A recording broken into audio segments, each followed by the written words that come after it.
मुजफ्फरनगर के नई मंडी कोतवाली क्षेत्र में सोमवार देर शाम करीब 8 बजे बागोवाली के रास्ते पर दो बाइकों की आमने सामने टक्कर में 28 वर्षीय सीटू पाल और 30 वर्षीय हिमांशु त्यागी उर्फ मोहित की दर्दनाक मौत हो गई। सीटू की मौके पर मौत हुई जबकि हिमांशु ने अस्पताल में दम तोड़ा। हिमांशु अपने परिवार का इकलौता बेटा था जिससे परिजनों में कोहराम मच गया। पुलिस ने दोनों शवों को पोस्टमार्टम के लिए भेजा और बाइकों को कब्जे में लिया। संकरे रास्ते और तेज रफ्तार को हादसे का कारण माना जा रहा है। पुलिस जाँच जारी है। ये लड़का है हमारे गांव का हिमांशु त्यागी, पिताजी का नाम नरेश त्यागी है। ये पेस्टिसाइड में नौकरी करता था।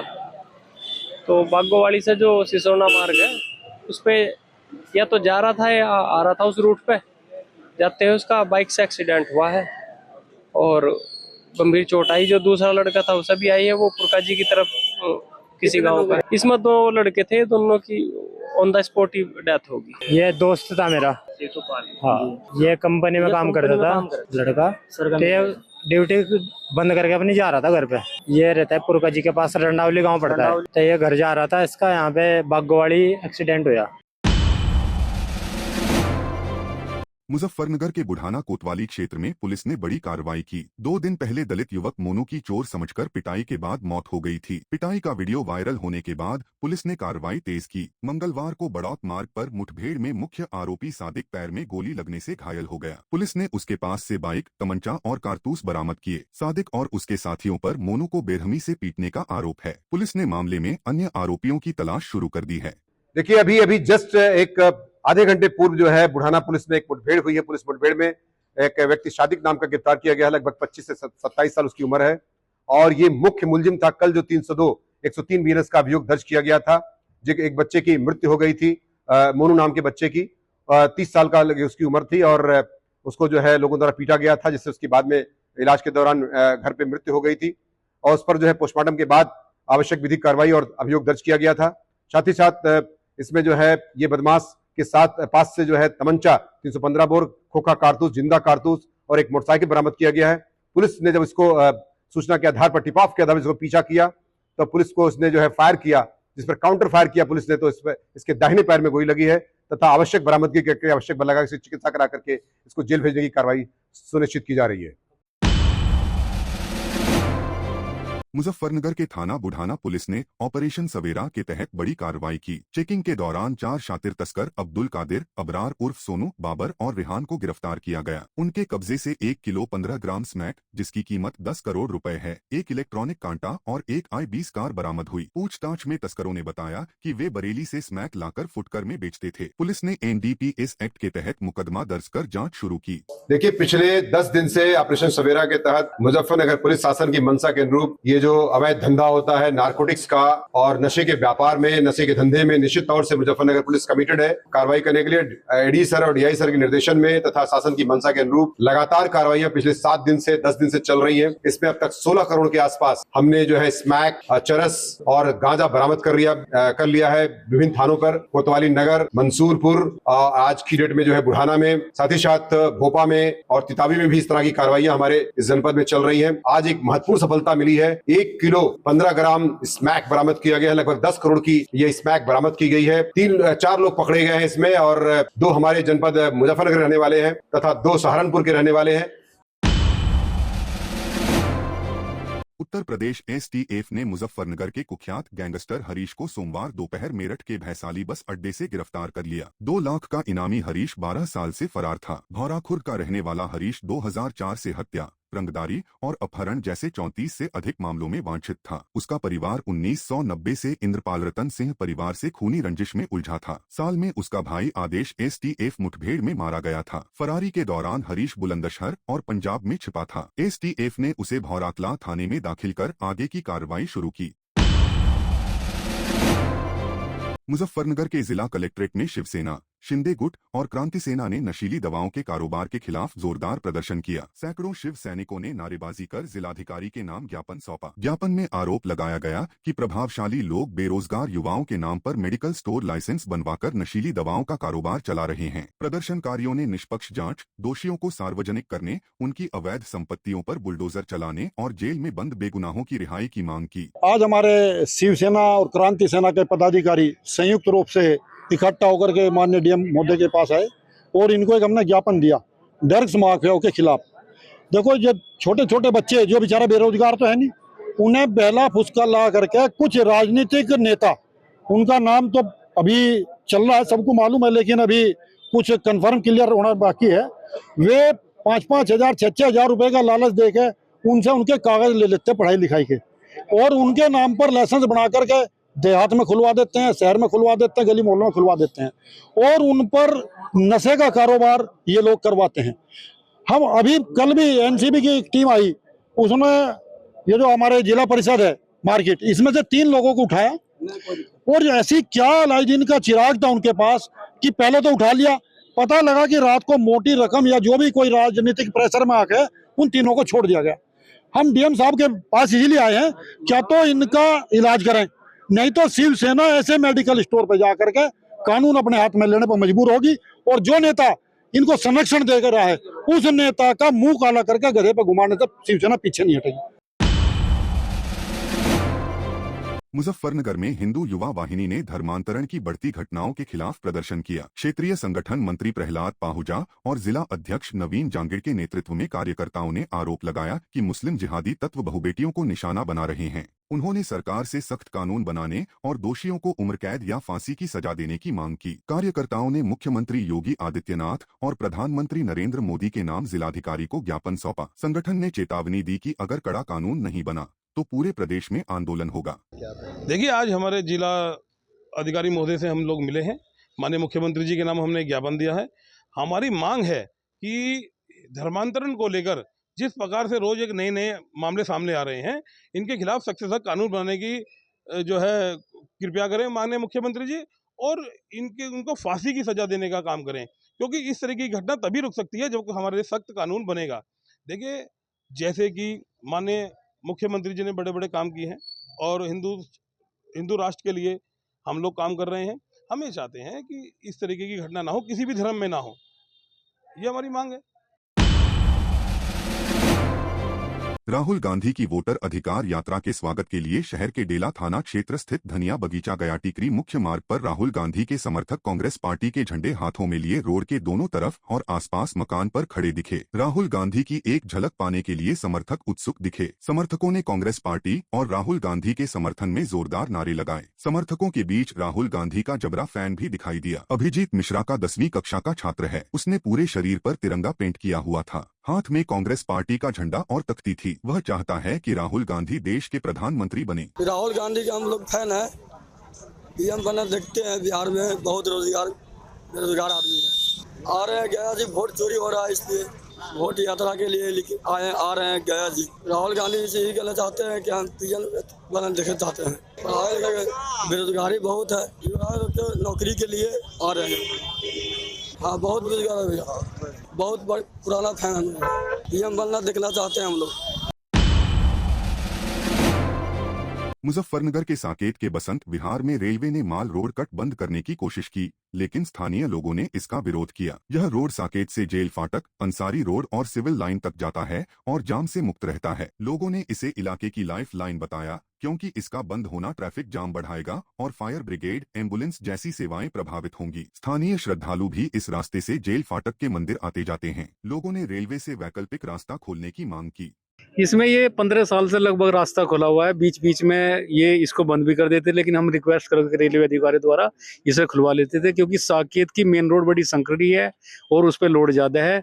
वो जो है वो ट्रैफिक को झेल नहीं पाती। हमारा एक रास्ते का प्रकरण रेलवे की दीवार के किनारे ब्राह्मण कॉलेज के साथ चला हुआ है, वो लगभग बिल्कुल 90% जो है सुलझ गया है। उसमें थोड़ा मुआवजे का प्रावधान का वो चल रहा है। वो रास्ता खुल जाएगा तो हम इन लोगों से आज ये बंद करने के लिए आए। हम इनसे रिक्वेस्ट कर रहे हैं कि आप इसको महीने 2 महीने के लिए खोल दो या थोड़ा बहुत खोल दो, तो हमारा समाधान सा हो जाएगा। इतने मुजफ्फरनगर विकास प्राधिकरण ने जोन 2 में बड़ी कार्रवाई की। भोपा रोड के ग्राम भंडूरा में सचिन पुत्र देवेंद्र द्वारा 20 बीघा जमीन पर बिना अनुमति अवैध प्लॉटिंग की जा रही थी। प्राधिकरण ने पहले नोटिस और चालान के बाद ध्वस्तीकरण आदेश जारी किया था, लेकिन भूस्वामी ने कॉलोनी नहीं हटाई। मंडलायुक्त सहारनपुर और उपाध्यक्ष कविता मीना के आदेश पर प्राधिकरण की टीम ने पुलिस बल के साथ मौके पर पहुंचकर अवैध कॉलोनी को बुलडोजर से ध्वस्त कर दिया। प्राधिकरण ने सख्त कार्रवाई की चेतावनी दी है। मुजफ्फरनगर के चौधरी चरण सिंह स्टेडियम में अग्निवीर भर्ती रैली शुरू हो रही है। यह रैली आरओ मेरठ के तहत 13 जिलों अमरोहा, बागपत, बिजनौर, बुलंदशहर, गौतम बुद्ध नगर, गाजियाबाद, हापुड़, मेरठ, मुरादाबाद, मुजफ्फरनगर, रामपुर, सहारनपुर और शामली के लिए है। केवल 30 जून से 10 जुलाई 2025 तक सीई पास करने वाले उम्मीदवार हिस्सा ले सकते हैं। भर्ती अग्निवीर जीडी, क्लर्क, टेक्निकल और ट्रेड्समैन पदों के लिए है। उम्मीदवारों को मूल दस्तावेज लाने होंगे। सेना ने सलाह दी है कि चयन निष्पक्ष है, इसलिए दलालों से बचें। मुजफ्फरनगर रिक्रूटमेंट रैली जो हो रही है वो वेस्टर्न यूपी के 13 डिस्ट्रिक्ट्स के जो कैंडिडेट्स यहाँ पर आएंगे उनके लिए रैली हो रही है। इस बार रिक्रूटमेंट रैली के दौरान कुछ एक चेंजेस हैं, जैसे कि रन टाइमिंग्स। पहले रन टाइमिंग्स जो थे उसमें 2 ग्रुप्स बनते थे। पहले ग्रुप 5 मिनट्स 30 सेकेंड्स का और दूसरा 5 मिनट्स 45 सेकेंड्स का। अभी उसमें चेंज होके तीसरा और चौथा ग्रुप भी इंट्रोड्यूस किया गया है, जिसका टाइमिंग्स तीसरे ग्रुप का 6 मिनट तक और चौथे ग्रुप का 6 मिनट 15 सेकेंड्स तक। मतलब कोई भी कैंडिडेट जो आएगा वो अगर 6 मिनट 15 सेकेंड्स में आता है तो वो रन पास हो जाएगा। दूसरा, जो शुरू में रजिस्ट्रेशन हुआ था उसमें बच्चों को इस साल से ये परमिशन दी गई थी कि एक बच्चा किसी भी 2 कैटेगरी में अग्निवीर में अप्लाई कर सकता है। वैसे बहुत सारे बच्चों ने अप्लाई भी किया है और पास भी हो गए हैं। यहाँ पर टोटल रैली के दौरान अभी 17,000 कैंडिडेट्स आएंगे। जो ये 17,000 आएंगे कैंडिडेट्स, इसमें मेनली जीडी जो जनरल ड्यूटी है, क्लर्क्स, ट्रेडमैन में भी 2 प्रकार है, एक 8th क्लास 8 पास और एक 10 पास, और टेक्निकल। बलिया में यूपी कांग्रेस अध्यक्ष अजय राय ने बीजेपी और चुनाव आयोग पर तीखा हमला बोला। उन्होंने कहा कि चुनाव आयोग पूरी तरह बीजेपी का प्रवक्ता बन गया है और उसके हितों के लिए काम कर रहा है। अजय राय ने राहुल गांधी की वोटर अधिकार यात्रा का समर्थन करते हुए कहा कि वे जनता के वोटिंग अधिकारों की रक्षा के लिए सड़कों पर हैं। उन्होंने सवाल उठाया कि आयोग राहुल गांधी से हल्फनामा मांग रहा है, लेकिन बीजेपी नेता अनुराग ठाकुर से क्यों नहीं। राय ने दावा किया कि बिहार में वोट चोरी के खिलाफ आंदोलन से सत्ता परिवर्तन तय है। चुनाव आयोग पूरी तरीके से भाजपा का प्रवक्ता बन गया है, भाजपा के प्रवक्ता के तौर पे काम कर रहा है। और आप देख सकते हैं कि जब राहुल गांधी जी ने ये बात उठाई, आम जनता के हित की बात, आम जनता के वोट के अधिकार की बात, तो चुनाव आयोग उनसे हलफनामा मांग रहा है, उनको 7 दिन का समय दे रहा है, धमकियां दे रहा है। अनुराग ठाकुर को क्यों नहीं आपने कहा? अनुराग ठाकुर ने भी चुनाव आयोग पर उंगली उठाई है। अनुराग ठाकुर को क्यों नहीं आप हलफनामा मांग रहे हैं? उनको क्यों नहीं आप अल्टीमेटम दे रहे हैं? क्यों? क्योंकि वो भाजपा के हैं, आप भाजपा के प्रवक्ता के तौर पे इसका मतलब काम कर रहे हैं। आप उनको भी नोटिस दीजिए, उनको भी अल्टीमेटम दीजिए, उनको भी आप जो है उनको बताया जाए कि नहीं, वो भी 1 हफ्ते के अंदर देश से माफ़ी मांगे, 5 दिन में मांगे, 4 दिन में मांगे। नहीं, निश्चित तौर से ये आम जनता के हित की बात है। हर आदमी का वोट है, एक वोट का अधिकार है, चाहे हमारा हो, चाहे मोदी जी का हो, चाहे गौतम अडानी जी का हो, किसी का भी हो, सबका एक वोट है। एक वोट, अब वो आम आदमी का वोट है, ठेला वाले, खोमचे वाले, सबका एक वोट है। दिल्ली के यमुना बाजार में यमुना नदी का जलस्तर बढ़ने से आसपास के क्षेत्रों में बाढ़ जैसे हालात बन गए हैं। इसके चलते यमुना किनारे रह रहे लोगों को भारी परेशानियों का सामना करना पड़ रहा है। स्थिति इतनी गंभीर है कि घरों और दुकानों में पानी घुस गया है, जिससे जनजीवन पूरी तरह प्रभावित हो गया है। हालांकि बाढ़ प्रभावित इलाकों में पहले ही प्रशासन की तरफ से अलर्ट जारी कर दिया गया था। स्थानीय लोगों ने बताया कि कल शाम से ही पानी का स्तर बढ़ गया है, जिसकी वजह से उन्हें अपने घरों से सामान को हटाना पड़ा। कल दोपहर से आ गया था पानी, बहुत दिक्कत हो रही है।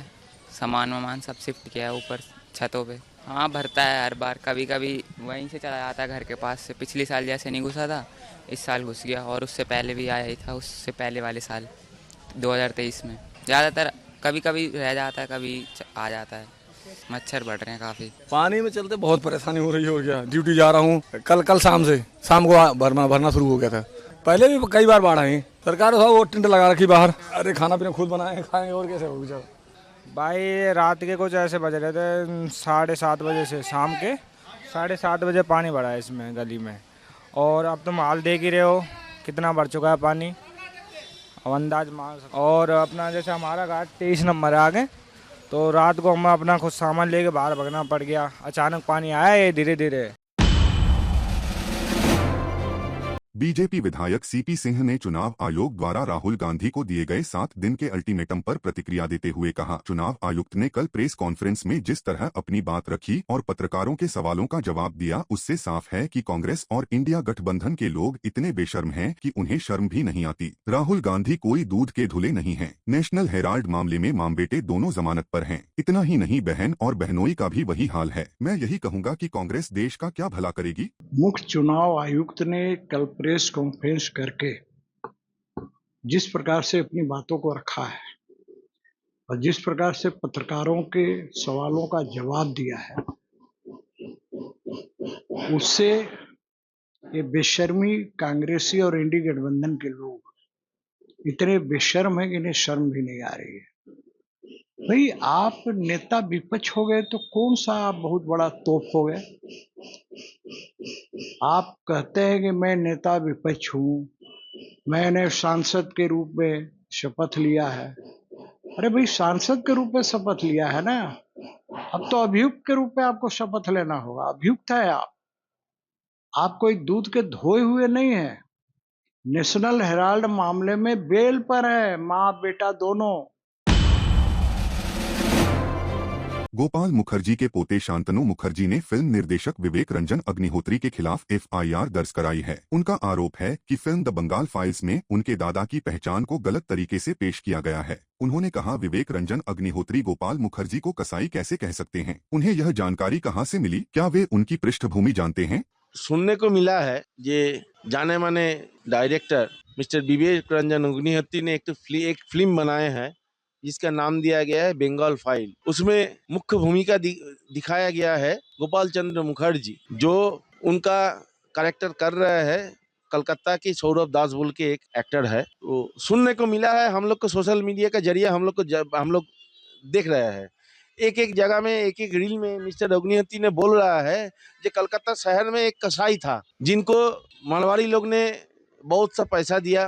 वो पैसा से वो लोग हथियार खरीद के 46 का दंगा को प्रोटेक्ट किया। सबसे पहला बात, सबसे बड़ा ऑब्जेक्शन है, अब कसाई कैसे बोल रहा है गोपाल मुखर्जी को। देश का सबसे बड़े ब्यूटी पेजेंट में गिने जाने वाले मिस यूनिवर्स इंडिया 2025 फीट का सोमवार को जयपुर में भव्य फिनाले हुआ। इस कार्यक्रम में पूरे देश से आई 48 कंटेस्टेंट अपनी खूबसूरती, आत्मविश्वास के साथ मंच पर जलवा बिखेरते दिखीं। इस ग्रैंड फिनाले में बॉलीवुड की चमक दिखी। इस इवेंट के जज पैनल में मिस यूनिवर्स इंडिया के ओनर व ग्लैमानंद के चेयरमैन निखिल आनंद, बॉलीवुड अभिनेत्री उर्वशी रौतेला, मशहूर बॉलीवुड स्टाइलिस्ट एशले रेबेलो, बॉलीवुड लेखक और निर्देशक फरहाद समजी शामिल हैं। इस आयोजन में न केवल फैशन और ब्यूटी का जलवा देखने को मिला, बल्कि समाज सेवा और महिला सशक्तिकरण की भावना भी मंच पर झलकी। आज मिस यूनिवर्स इंडिया 2025 का ग्रैंड फिनाले है। जयपुर से हम इस पैजेंट को होस्ट कर रहे हैं आज इस ग्रैंड फिनाले में, जहां पूरे इंडिया से 48 नेशनल फाइनलिस्ट आज कॉम्पीट कर रहे हैं मिस यूनिवर्स इंडिया क्राउन के लिए। और यहाँ पे इंडिया के हर स्टेट से एटलीस्ट एक रिप्रेजेंटेशन जरूर है, जो इस पैजेंट को बहुत ही इंक्लूसिव बनाता है। आज जो विनर बनेंगे यहाँ पे, वो इंडिया को मिस यूनिवर्स में नवंबर में मिस यूनिवर्स पैजेंट पे रिप्रेजेंट करेंगे इंडिया को। जयपुर पिंक सिटी है एंड हम चाहते थे कि अपने आर्ट एंड कल्चर को भी प्रमोट किया जाए। अगर आप हमारे प्रीवियस राउंड्स को देखेंगे तो हमने बहुत हद तक अपने आर्ट एंड कल्चर को ग्लोबली प्रमोट किया है। और इस साल हमने जयपुर को चूज़ किया बिकॉज यहाँ से बहुत सारे स्पॉन्सर्स और ब्रांड्स ने हमें इन्वाइट किया और हमें बेहद खुशी है